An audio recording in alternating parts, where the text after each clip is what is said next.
I will forever be indebted to my father for saving me from Hollywood.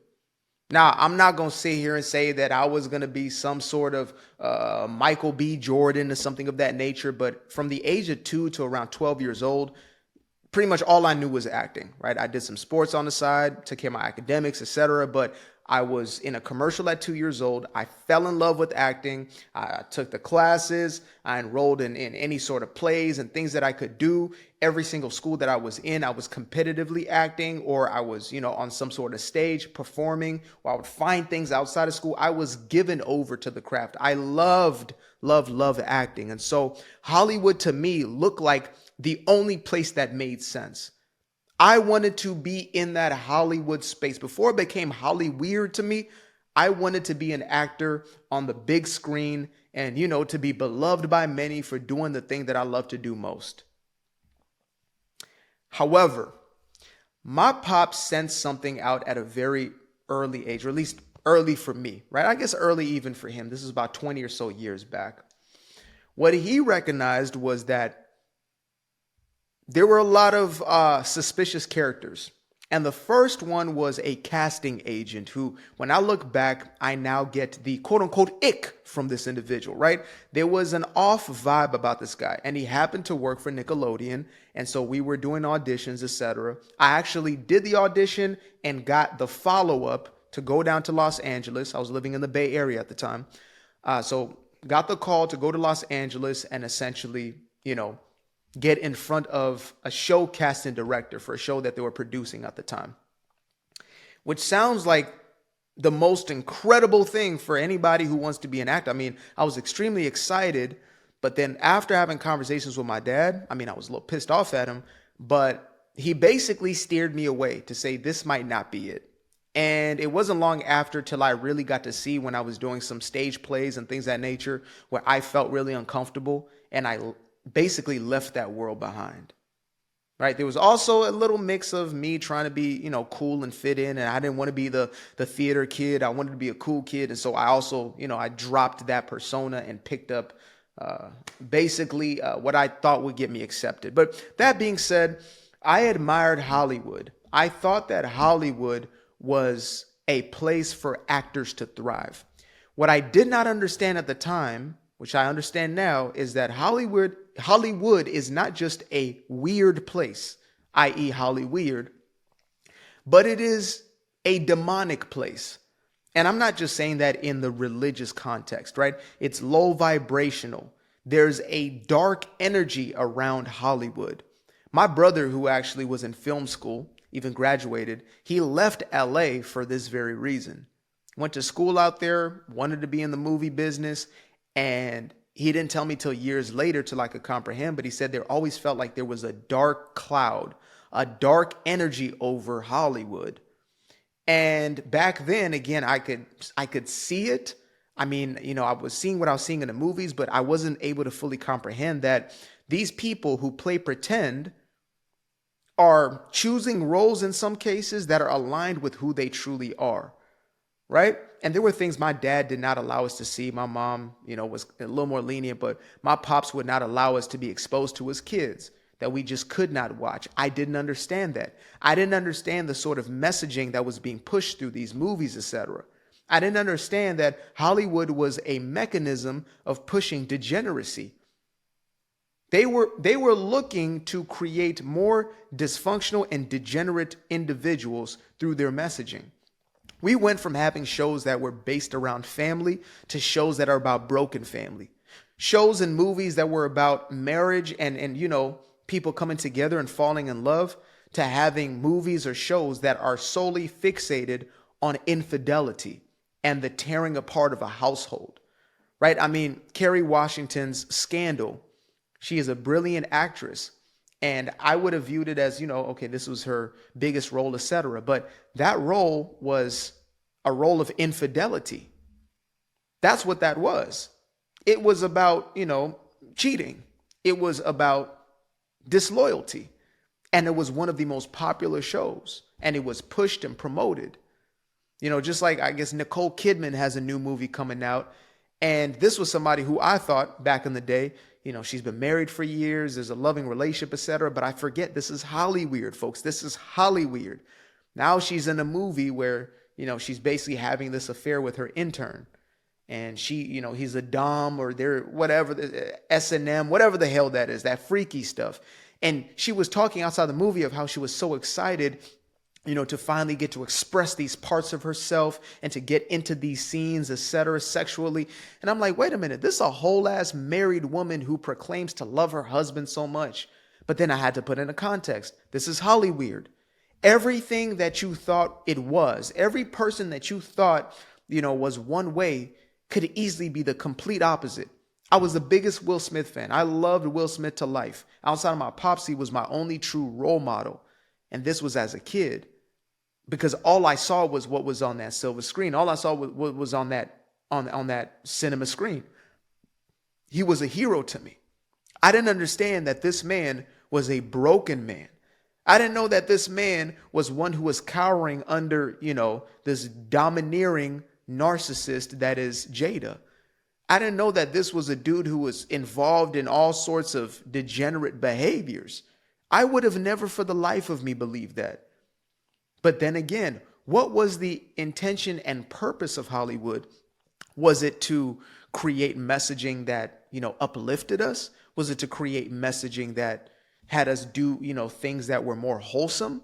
Maybe at a certain point, some of those things were articulated, but was that its intention? The 1940s, 1950s, was that the intention of Hollywood? And I would say no. The intention of Hollywood was essentially, just like all television, all radio, it was propaganda. It was to get a certain message across. So whoever controlled the medium then controlled the message. And of course, you're going to have individuals who want to create messaging that's going to lead us to become more of consumers, right? More dysregulated emotionally, mentally, etc. Because it's easier to sell to a person who is in a fear state. It's easier to sell to somebody who is depressed. It's easier to sell to somebody who cannot think for themselves and must have another think for them, right? This was a mechanism used to then sell advertising space. They saw the potential. And so movies became long ass commercials. Shows became long ass commercials. That's where the money was. And I'm not against that. I have ads that are playing through my content now. But this is the reality. These were the vested interests. It's like news. Before, you had a segment of news, maybe an hour long, a day or whatever it was. Now it's 24-hour cycles of them just feeding you whatever they can to get your attention, to click so they can sell that ad space. And they will sell you stuff that puts you in a perpetual state of fear without the understanding that, first of all, these aren't things that are happening in your immediate environment. You are actually safe, more likely than not. But instead, they show you the disasters of the world in order for you to always be hypervigilant, always be in a fight or flight state. And that makes you more susceptible to buy things that you don't need. You are thinking from your reptilian brain or acting from a reptilian brain. That's why I say it is demonic. There is a low vibrational quotient to it. And it's not to say every single actor is like this. There's a lot that have broken apart from the machine and have created their own worlds. I hope Adam Sandler is not one of those individuals who disappoints me. Maybe somebody will let me know in the comments that he is not who I actually think he is, but he is like an example of one of the few, right? Maybe the Mark Wahlbergs who say, you know what, I'm putting my faith ahead of everything else, and I want to create something else in Nevada, or the Matthew McConaughey's going out there to Texas. When I look at these types of personalities, I always look to their relationship, like what does their relationship look like? If they have dysfunction within their marriage, dysfunction within their relationships, they're, players, womanizers, or 304s, whatever it may be, automatic disqualification. I know what you're about. And if those are the roles that you engage with, those are the things you do on camera. I mean, I'm the type of guy who, I feel uncomfortable watching certain scenes. I'll fast forward through certain scenes because I'm cool off that. I don't need that. I couldn't even watch Game of Thrones. Oh, you are prude, you are this, you are that. Well, call me what you want, but I don't engage in that. I don't watch corn. I let that go close to 10 years ago, right? I'm making decisions that are going to actually edify and feed my mindset, things that are going to feed my soul, as opposed to devaluing myself, as opposed to separating myself from the good, and it's not because I'm perfect or whatever it is, but I'm looking to always do my best, because I know what I do is also going to then reflect on my children. And that's going to be my responsibility.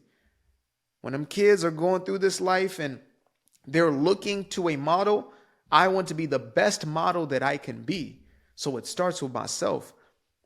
And that was me coming to a realization and say, wait a minute, these people don't have your best interest. The things that they're promoting are dysfunction. Look at the relationships in these movies.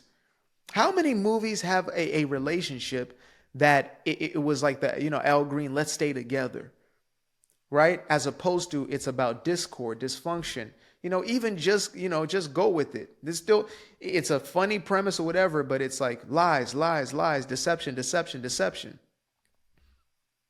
Infidelity, infidelity. Oh, violence. We've been oversaturated with violence. We can do an entire video just on that. And I'll be lying to say that, I didn't just watch Bad Boy, Ride or Die, or anything like that.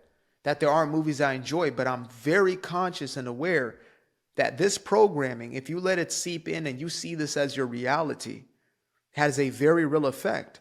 And there are those who have an intention to twist and warp the way we see the world. They push these messages. They have agendas in them.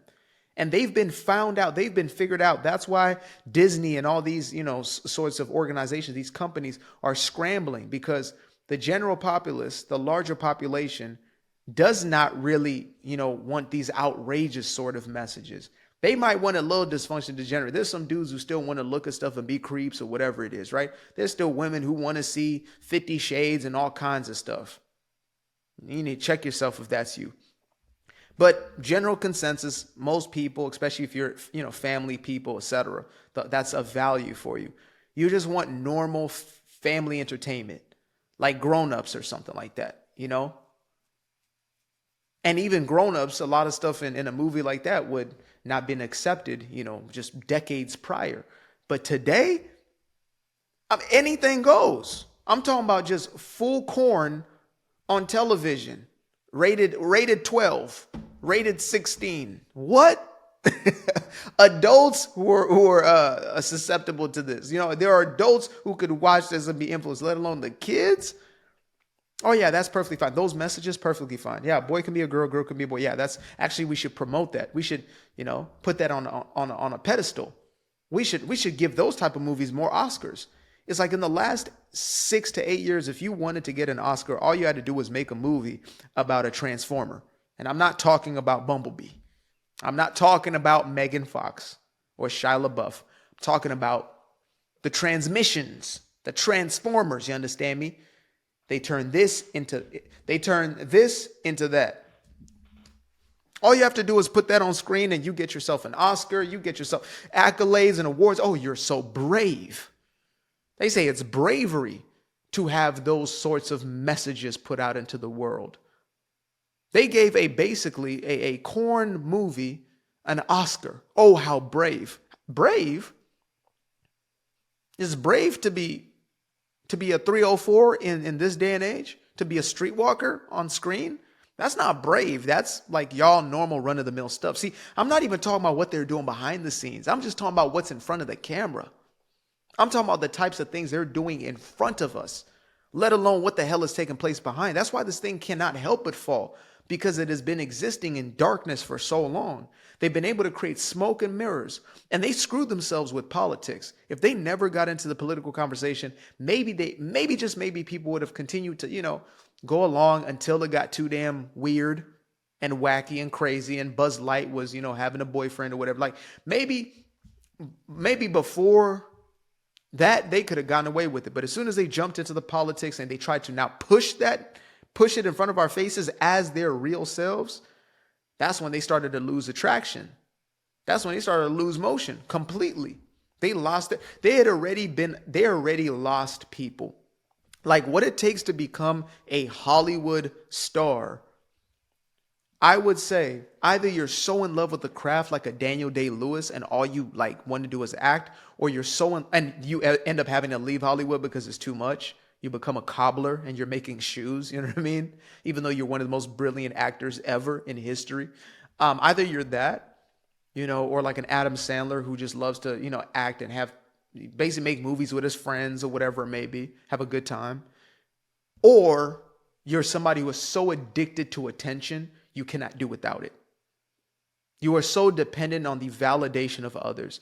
You are so deeply narcissistic that you can't help it. And so, of course, these individuals indulge and engage in some of the most dysfunctional sort of behaviors, this sort of demonic behavior.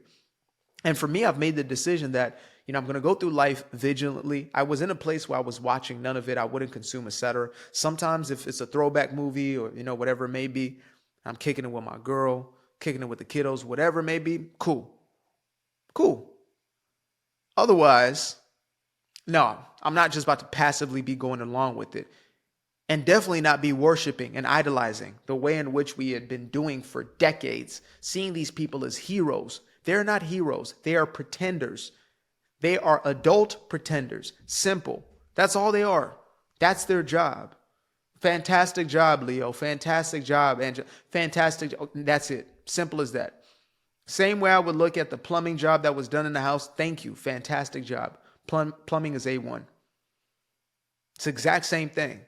I don't even get it past me. I don't claim to be saving the world. I don't claim to be saving anybody. Sometimes it's entertainment for people. Sometimes it's, valuable and it's educational. Sometimes it's just relational, whatever it may be. It's giving you that, that's the value trade-off. But I'm not a hero. I'm not your savior. I shouldn't be pedestalizing your eyes. I shouldn't be none of that. Maybe I'm inspirational. Oh man, if you can do it, I can do it. I would love for that to be the case. But don't put me on no damn pedestal. That's how you end up in a damn cult. Seriously. And Hollywood has made many of cults. There are cults of personality that we have fallen under for decades. I'm talking about way back in the Gone with the Wind days. They were already cults of personality, larger than life. And they sold us that. They pushed it. They made sure that was the thing. We worship these individuals. We look to them as gods on earth, when really they're just regular people. I appreciate you for tapping into this video. And if you would like to show some love to the channel, make sure to click the link below titled Buy Me a Coffee, or you can send a Cash App, or, just keep showing up. I fell in love with the sunshine. I fell in love with the light. I fell in love with the full moon. I fell in love with the night. I can see the light again. I can see the light. You can see the life in him illuminate the night. I know the time is taking a 365, that's a full rotation. I see you looking up, you know them constellations. Constantly gazing like house of praises, you get to praising. They see your light shine, that's why they so frustrated.